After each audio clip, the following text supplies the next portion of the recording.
Et bonjour, une nouvelle journée qui commence ici en Bavière. Là tout de suite on va aller visiter le château de Neuschwanstein. C'est pas Neuschwanstein. Neuschwanstein. Schwanstein. Neuschwanstein. Schwanstein. Neuschwanstein. Yeah. Hey.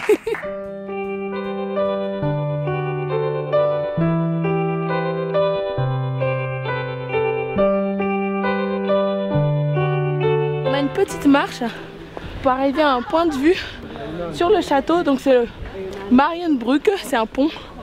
Et de là en fait on a une vue sur tout le château, ça devrait être vraiment très beau. Oh, ça arrive. Oh. Bam. Oh, il est énorme le château. Oh, avec le lac derrière, c'est trop beau. J'ai un peu le vertige. C'est vraiment impressionnant. Il est là, il s'élève au milieu d'une petite butte. Je pense que peu de personnes connaissent le nom Neuschwanstein, mais si je vous dis que c'est le château qui a servi d'inspiration à Disney, je pense que là tout le monde va le connaître. Malheureusement on peut pas filmer à l'intérieur, donc pour voir à quoi ça ressemble, il faudra venir en Allemagne. Bon, verdict, c'était vraiment magnifique à l'intérieur. Là on est sur le balcon, tranquille. Il fait vraiment très très beau. Et on profite de la vue sur les montagnes.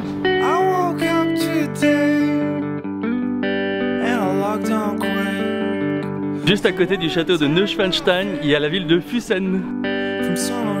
C'est vraiment une ville étonnante parce que non seulement elle est multicolore, mais en plus ils ont peint des fresques sur les maisons. Du coup on a l'impression de se balader dans une bande dessinée. Et c'est marrant, c'est vraiment artistique parce qu'ils dessinent même des fausses pierres et des bas-reliefs sur les bâtiments. Vous pensez que c'est une vraie pierre? Eh ben non. Il y en a partout des faux balcons, tout est faux. On va monter tout en haut de la tour parce qu'en fait tout en haut on a une très belle vue de toute la ville. C'est canon. C'est trop trop beau. On voit même la montagne et tout.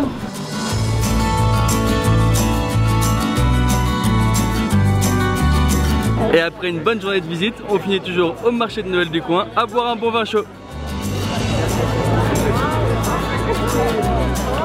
C'est trop drôle parce que il y a des bonhommes de neige qui sont installés au milieu du marché et ils sont en train de faire des bulles et les enfants jouent dedans quoi. Alors avec un groupe de blogueurs et de journalistes, nous avons décidé de faire une retraite au flambeau. En fait on va aller dans la montagne avec nos torches et on va marcher et voilà, c'est une grande première pour nous mais on a vraiment hâte. Hurry up! Give me some fire. Clément! It's dripping! Oh. J'ai failli mourir. T'as failli cramer! T'as failli cramer! Claudia, la seule personne qui ne sait pas allumer un flambeau. Ça s'allume pas moi. Oui. Oh, bon anniversaire.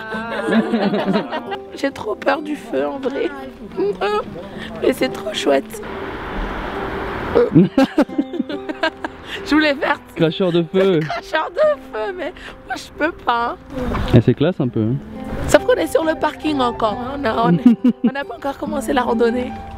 Bon, par contre, la marche au flambeau, c'est mieux quand il n'y a pas des lampadaires.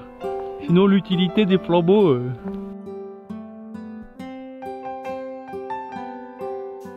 Le problème, c'est que Claudia est beaucoup trop excitée par la retraite au flambeau et j'ai peur qu'elle parte elle-même en torche. Elle est optimiste, lui. Je dis une chance sur deux.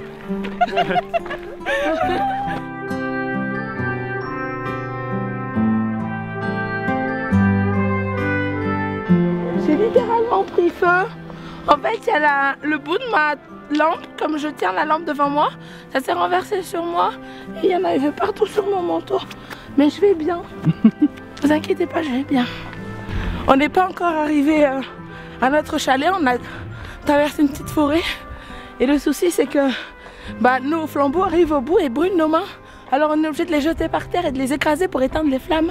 Là, Clément, c'est le dernier à avoir encore sa torche allumée. Tout le reste, on n'a plus de torche. Clément, tu vas réussir à amener ta torche jusqu'au bout. Clément, tu amènes la torche jusqu'au bout.